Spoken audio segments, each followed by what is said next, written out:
Hello दोस्तों, आज हम सुनेंगे नेक दिल राजू और परियों की कहानी। एक गांव में राजू अपनी बूढ़ी माँ के साथ रहता था।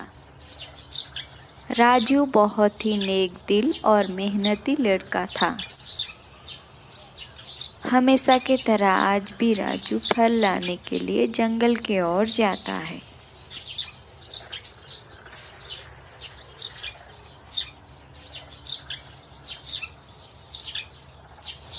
जंगल के रास्ते जाते हुए राजू एक बूढ़ा आदमी से मिलता है। वो बूढ़ा आदमी बहुत ही भूखा और कमज़ोर होता है। वो बूढ़ा आदमी राजू के पास आके राजू से बोलता है, बेटा, मेरे पास कुछ खाने के लिए नहीं है। मैं बहुत ही कमज़ोर हो चुका हूँ। क्या तुम मुझे खाने के लिए कुछ फल दे सकते हो? ठीक है बाबा, आप ये फल रख लीजिए। तुम बहुत ही अच्छे हो बेटा, भगवान तुम्हारा भला करे। बूढ़ा आदमी को फल देके राजू घर के ओर चलता है। रास्ते में राजू को एक खरगोश मिलता है। खरगोश बहुत ही डरा हुआ होता है।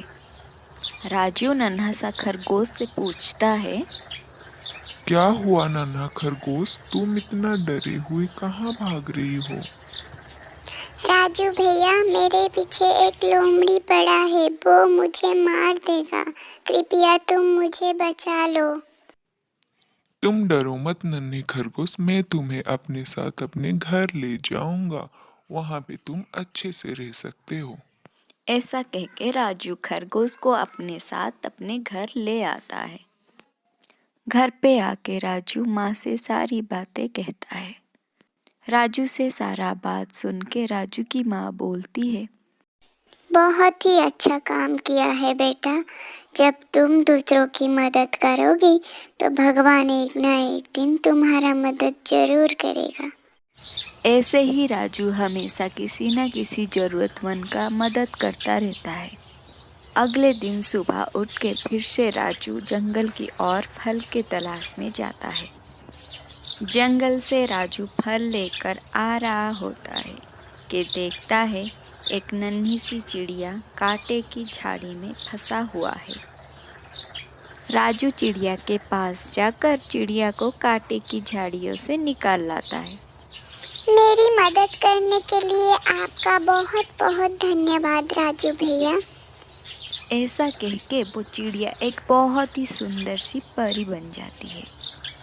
परी को देख के राजू देखता ही रह जाता है। कौन हो तुम? तुम तो एक चिड़िया थी ना?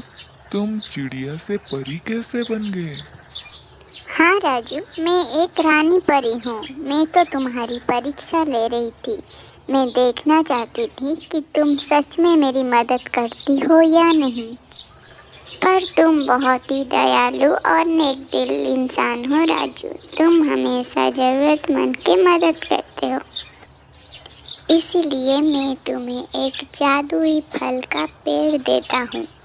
तुम घर पर जाओ राजू, तुम्हें तुम्हारे घर के आंगन में एक जादुई फल का पेड़ मिलेगा। उस पेड़ से फल कभी भी खत्म नहीं होगा। उस फल को बाजार में बेच के तुम अपना गुजारा कर सकते हो। पर याद रहे राजू, कभी भी जरूरतमंद की मदद करना ना भूलना। आपकी बहुत बहुत धन्यवाद परी माँ। ऐसा बोलकर राजू घर के ओर जाता है। राजू उसके घर के आंगन पर जाके देखता है, जैसा ही उसको रानी परी ने कहा था वैसा ही फल का पेड़ उसके घर के आंगन में लगा हुआ होता है। उसे देख राजू और उसके माँ बहुत ही खुश होते हैं। उस दिन से वो दोनों खुशी खुशी रहने लगते हैं।